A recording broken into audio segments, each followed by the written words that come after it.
We have a few photographs to start off with. I was watching a little video short of Neil deGrasse Tyson. He was saying if I showed someone a picture of the LRO photographs showing the landing sites on the moon, and you claim that they're fake, he said that will end the discussion right there. There's no sense continuing. But you first have to get to the moon, of course, to be able to have the LRO photographs there. And we're going to just take off with these little photographs here. This is Apollo 11, magazine 44. Right. And these are the particular shots. I just wanted to show this. This is the edge of the window that they're looking out of. And this is when the, of course, LEM has disengaged and is going to deorbit down to the lunar surface. So here are the basic shots on it like this. And we come through. And all of these have been, in fact, photoshopped, because I'm going to just enhance this and show you that it's cut out. Oh, that's good. Yep. And the next one is exactly the same. They're cut out, cut and pasted. This is version 3 in the hex file, Photoshop 3, so it's mid-1990s when that version came out. This is Kip Teague was doing these. But that's what they all show. And then we come through, and these will all enhance like this, showing the cutout like that. And then they get one that's an absolute error, and here it is here. It's actually inside the window frame. The window frame goes through here. Kip Teague made a hell of a mistake. There it is, enhanced, cut and pasted in.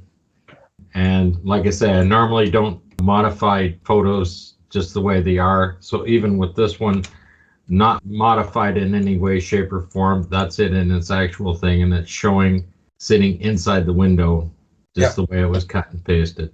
So if this is fake because they never went to the moon, then the LRO photographs are fake. And of course, Neil deGrasse Tyson takes it as a compliment, actually, that we are so ignorant, that the technology is so far advanced beyond our capable thought that we are in denial. That is his statement. He takes it as a compliment that we're that stupid. Okay, well, if he thinks that, then those photographs that you were just showing, those were from the Apollo Lunar Surface Journal. But I'm going to show you some of the same photos taken from March to the moon, just to show you that this hasn't been fooled around with. There's one. Yep. There's two. And it's still inside the window.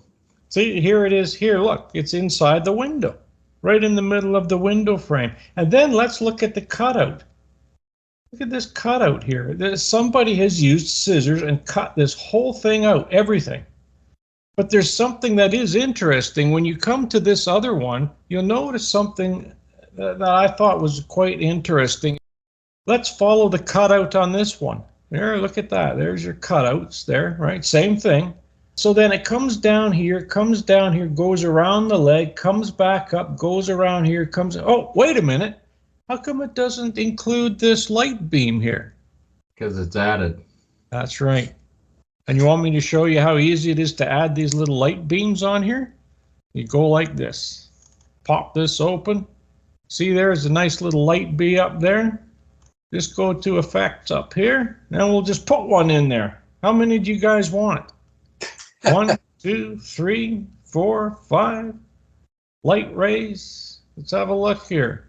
How about go to mine here, and let's see if we can find some light rays here that we can add in. Oh, there's a nice one right there. Let's put one of those in there. There we go. That's just showing you how simple it is just to drop a light beam in there. Blue streaks, whatever you want, we can add it into here. Oh, how about this light effect? Why not? Add it to there too. What the heck? So anyways, guys, it just goes to show you how easy this is to do. Oh, there we are. Now I can add some up here too, right? I can add a little bit. This is how they did it.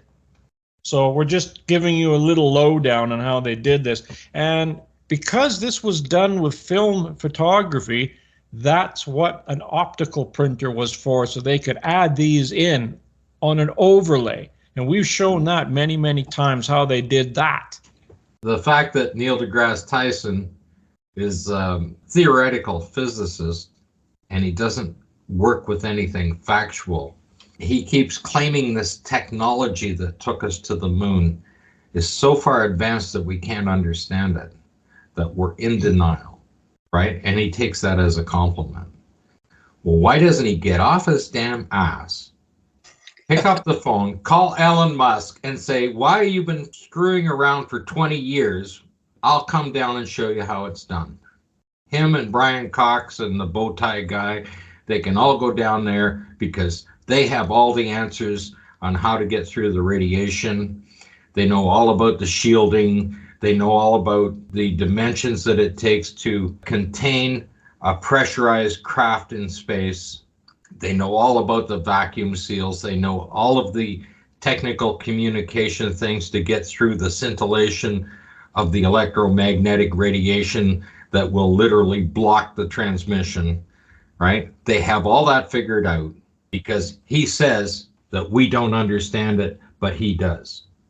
So get down there and you're going to save Musk a hell of a lot of money because he's been over 20 years, he's been trying to do this. And the best he can do is come up with his new engine, which is what, 1/3 of a F1? Yep. If that.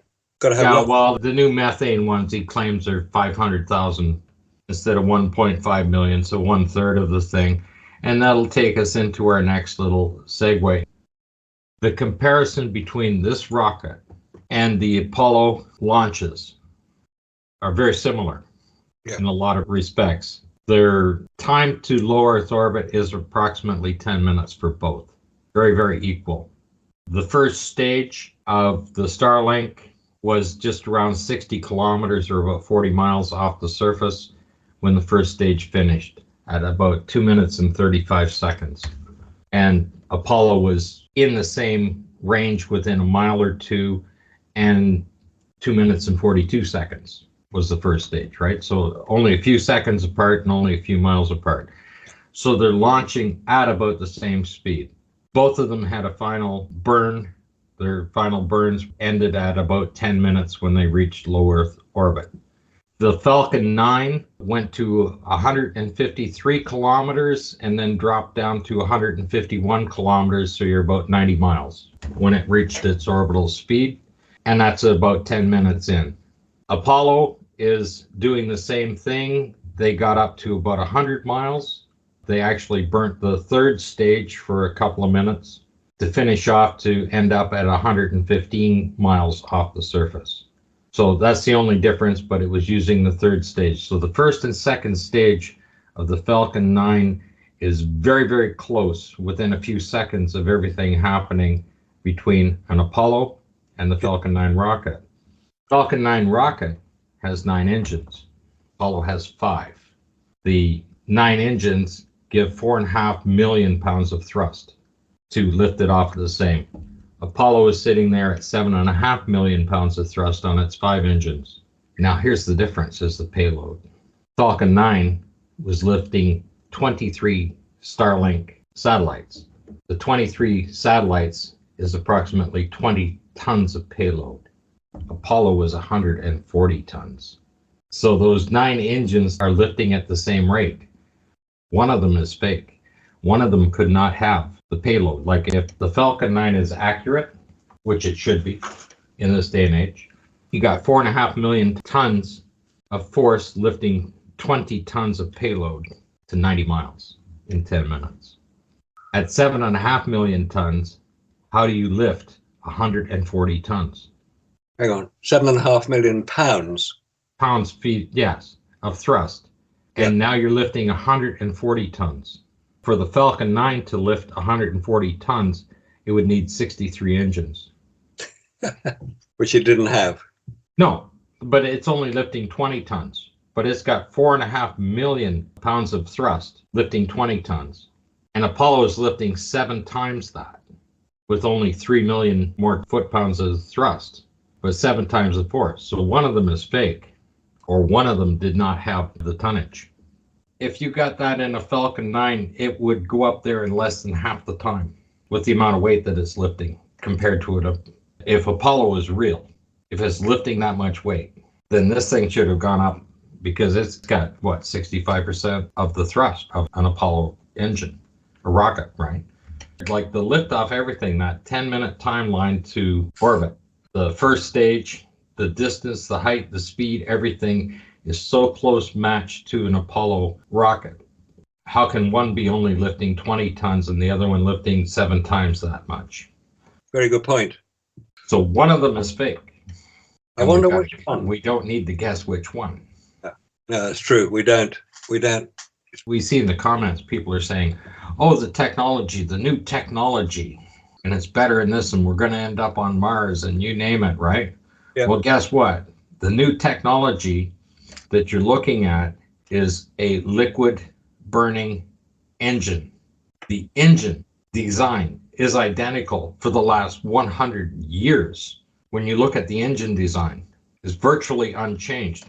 The only difference between Apollo and Musk's engine is he's using methane, which gives a little longer duration burn. So you're getting an increased thrust on the engine. That's where you got the increased on the Merlin engines. Brought up the thrust to a claimed 500,000 pounds using methane as well. That's the only difference.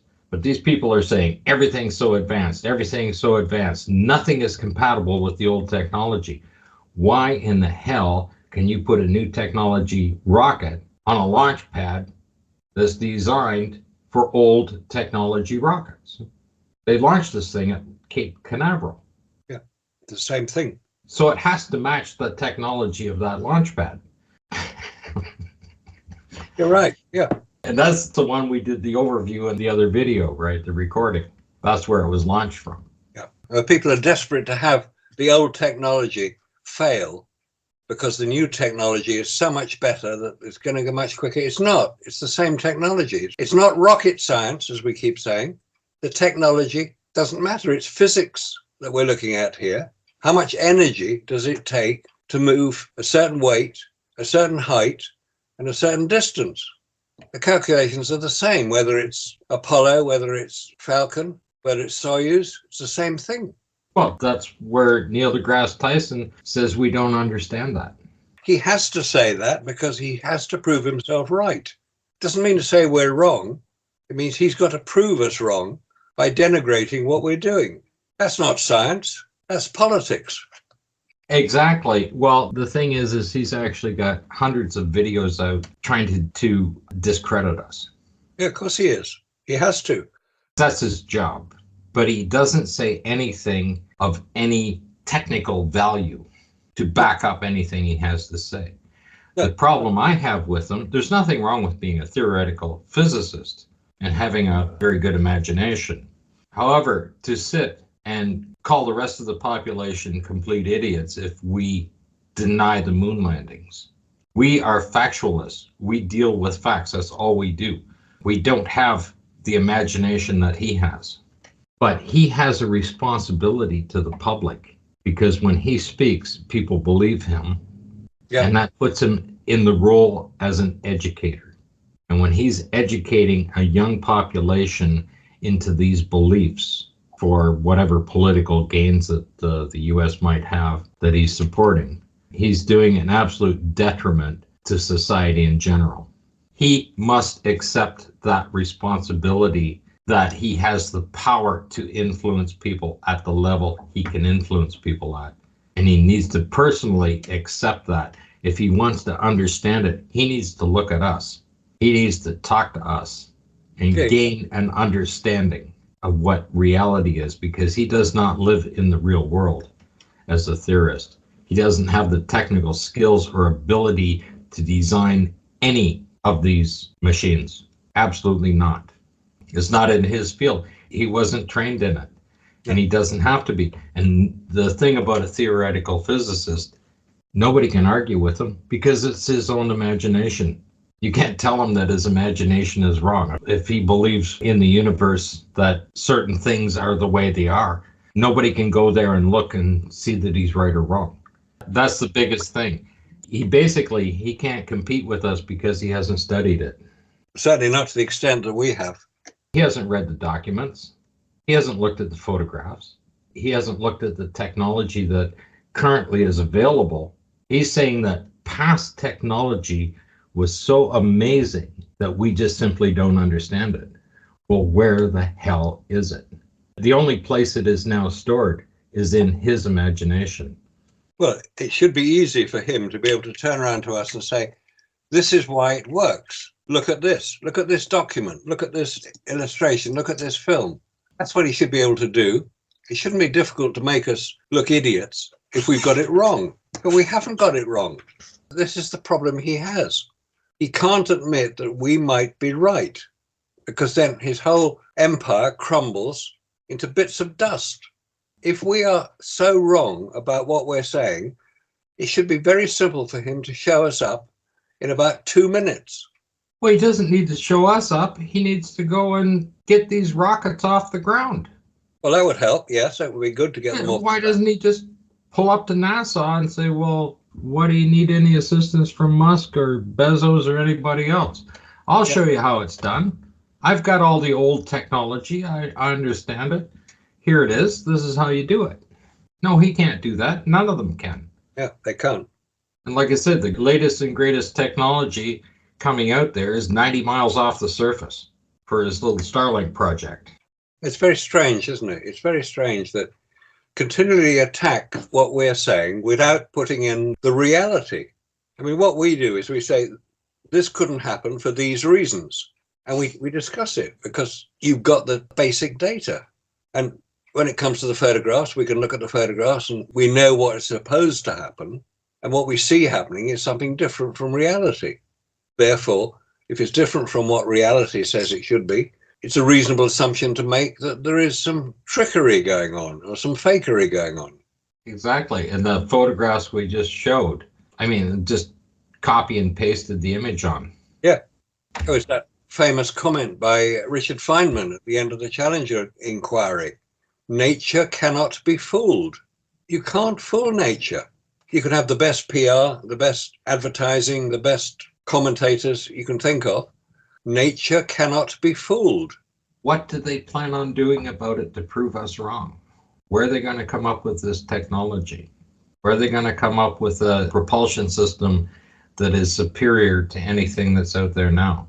Good question. I don't know. How are you going to come up with a spacecraft to travel for any length of time and space? This particular planet is basically a spacecraft when you look at it. And how it is powered and protected is by the combination of our entire solar system. The sun is giving the power. Yeah, it's the only source of power there is. We get protection from the other planets around us. For us to build something that can even travel to Mars, we have to provide that power and that protection that the Earth provides us, the power from the sun, and of course, we are a certain distance from the sun to get that power. The farther out you go, the less there's going to be, right? So interplanetary travel is limited to the fact that we would have to reproduce all of that. It has to be on a scale large enough to do that. We simply can't put 3 guys in the size of a Volkswagen Beetle. Basically all the space they have. Yeah, it's about the size of that. And expect them to survive and have a happy journey. Like we saw the videos of them having a very happy time on the lunar surface. And if you were in that situation, in that spacesuit, in a diaper, or you're wearing a Texas catheter or whatever else the hell you're doing for 12 days straight, and you're going to stink and smell, you can't bathe, you can't move, you can't do anything during that time period. Yet we saw some very happy guys that are very well groomed. And we've shown that throughout the different videos, how Cernan with his professional hairstyle, freshly shaved shots in there, right? None of that happened. They needed to make that appearance happen that space travel was easy. It's not easy. Yeah, there's the propaganda over the reality. Yeah, even to low Earth orbit, it's extremely difficult because your life is in danger 100% of the time. Yep. From liftoff to low Earth orbit is probably the chances of you even surviving that, the slightest little mistake, you're going to die. like a little O-ring failure. And they've got lots of O-rings. They've got lots of things that needed to be protected from. But in the magic factory of filmmaking, that's possible. Anything's possible. When it comes to reality, when things need to be done according to the laws of physics, not according to the laws of propaganda, it's very different. Yeah, it's not just a little different. It's an absolute showstopper because they haven't done anything. Even the Artemis program. What would be the problem of having any of these vehicles manned? How come none of these are being manned? Simple as that. As we were saying before, with Buzz Aldrin not being able to be in that doorway, this is what Stray Dog found. Now, of course, what this is a egress of the older style LEM. Now, that's the one with the rounded door, but just notice how much trouble he is having getting out that door. Not only that, how could you even be on your knees with this console right up above him in the way, sticking out of there? How is that possible when this is sticking out of there? Yeah, he's having trouble. He can't get his feet on the ladder there. That particular shot is the LEM control panel above and the round door that turned into a square door. And there was much less room around the astronaut on the square door than there is here on this circular door. Yes, and look, his pack is pressed right up against the corner right there. Well, Aldrin's actually on his knees, but he couldn't even be on his knees. You can see how far in he is there before he could sit up. And his head right there actually is right in that piece at the front. That's the engine right there. That round piece on the bottom, that's the engine. Here he is right here, and he's just about in the same position that Aldrin was in, except there's a big difference here. Buzz Aldrin was actually on his knees. He can't even get there. Look, you see the console that's protruding is hitting his backpack on the corner. Yeah, it is. And so is the joystick. But the joystick moves up and down. The console does not. So how can Buzz Aldrin be in that door frame when the only thing that's changed from this LEM to the newer version is the door? The door is a square instead of round. The top and the bottom are the same. It's just that the square door is just wider, but it doesn't matter. The height's the same, so he cannot be there. That's the whole point. Yeah, it is. The suits that they're wearing, that's about the same one as what LeBlanc was wearing that failed. And that's the one that they had to put the tethers on because if they inflated that, the helmet would just pull his head right off because that's all corrugated rubber, like on the shoulders, the elbows, and whatever. And if that was under pressure, that helmet's going to lift. It's going to pull your head right off. And that's the one that they had to put the tethers on across their chest to hold the arms in. And that's the one that they quit using. The outer cover of that was nothing more than a lab coat, basically, that they were showing there. Can you imagine that they got that built within a couple of years because that's about 1965? Yeah, this is a little older. It's interesting. They're showing the inside of the spacesuit, which is the bit you don't normally see with all the tethers, hold the arms down. Because if it's inflated at all, the arms will just go straight up. But that's not part of Neil Armstrong's suit that's on display. No, of course not. No. The only thing you see of Neil Armstrong's suit was a practice suit. By showing that film, showing what's going on underneath the spacesuit, because that's not discussed normally. We don't very often see people with the photographs of the black and the concertina elbow and shoulder pieces. And you certainly don't see the tethers holding the arms down. There were 3 companies that were competing for contracts for NASA. That particular company that was building that design of suit, which is the same one LeBlanc was using, they dropped that and they went with the latex company. You don't see that suit again. And this is the one that they claim is inside the other white suit, which it clearly is not. This is a completely different design from a different company, this suit. This is very interesting design that they had come up with. See that metal ring in the middle of his chest? He uses that to attach himself to the control, to the console. There he is there. He's going to attach himself right in there. That armrest down there is to control his arm so he can run the joystick. That was eliminated from the vehicle. They're attached right there You see, but if you didn't know that this was periscope films in a documentary on the Apollo program, I would say it's two guys from Laugh-In, you know, Dick and Dan, getting suited up to do a skit, and they got Ruth Buzzy doing her phone bit, trying to connect them with Nixon, you know. That would be my thing. But look at all of this hardware that they need, supposedly armrests and everything else that they need to control this thing. Why didn't they just do this from the start? If they're in that flying bedstead, they should have been standing up, practicing landing that. There's a good shot of how close that engine is behind him. He's leaning against it. Well, this is the one where they're putting the PLSSs on, and they've got two straps coming down and some Velcro to hold it in place. And of course, they're just mock-ups because they don't have any weight to them at all. Here he is opening the top hatch. Now look at the problem that they have here. It's going to come down. He has to get down out of the way to open the hatch. Not as easy as it looks, is it? And then he's got to get back up on the engine again. And he's trying to get out that hatch with that PLSS on. It should be a very tight fit, that with the PLSS on. That top hatch is what, 24 inches in diameter? Yeah, and it needs to be at least 32. What they're working with is probably 32, but what the other machine that they were having that James Collier wanted to measure was only 24 inches. That's right, yeah.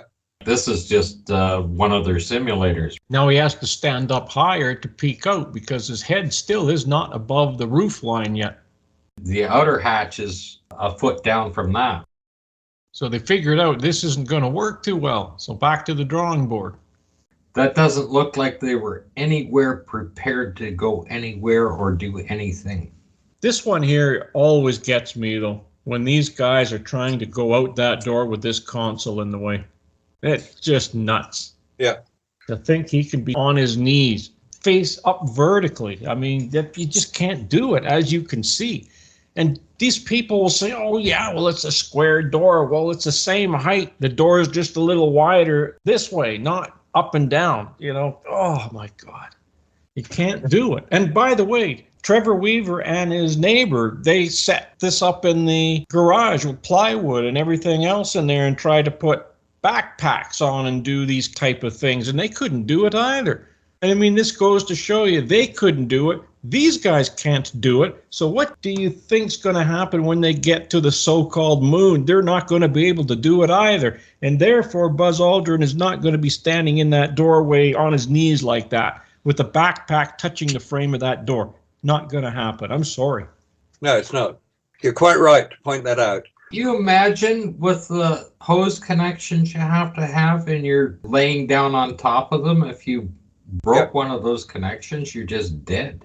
Oh. I mean, the door is open. You're in a full vacuum.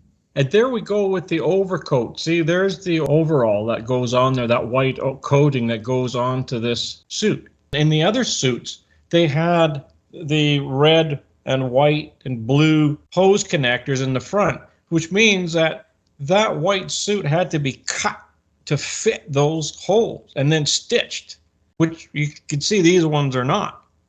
Well, it's two separate companies, right? That outer white was put on there as just a reflective coating. It wasn't really even a micrometeor coating. I call it about the same as a painter coat, lab coat, whatever you want to call it. That's all it is. It's not like any other design. The biggest problem they had canceled that is because of those rubber connections there. The helmet is just going to expand up and take your head right off. These are mock-up from that company of the PLSSs. And you watch how easily he lifts this off the guy. It has no weight to it all. It's just a plastic case. It's what they use for a lot of the preparation, just plastic cases. There was that one backpack that they were going to use to go to Mars with. It was the same thing. It was just mock-ups in there. But they said it was the real thing. But we looked at it and there's no guts inside of it. See, now watch, he's going to take this right off and he's actually only got one Velcro attached to it and it's still sitting there. And of course, see how easily he just takes that off of there? There's no weight to that at all. But they didn't have those straps to connect and disconnect when they so-called landed on the moon. And then you see how small it is in here. Well, let's just find where he has that engine, like he's standing on that engine. I mean, how are they going to get suited up in there in that tiny little space they have? That's the technology that we don't understand. That's Neil made sure that we just don't understand that. Don't understand that. Don't understand that. Don't understand that. Don't understand that.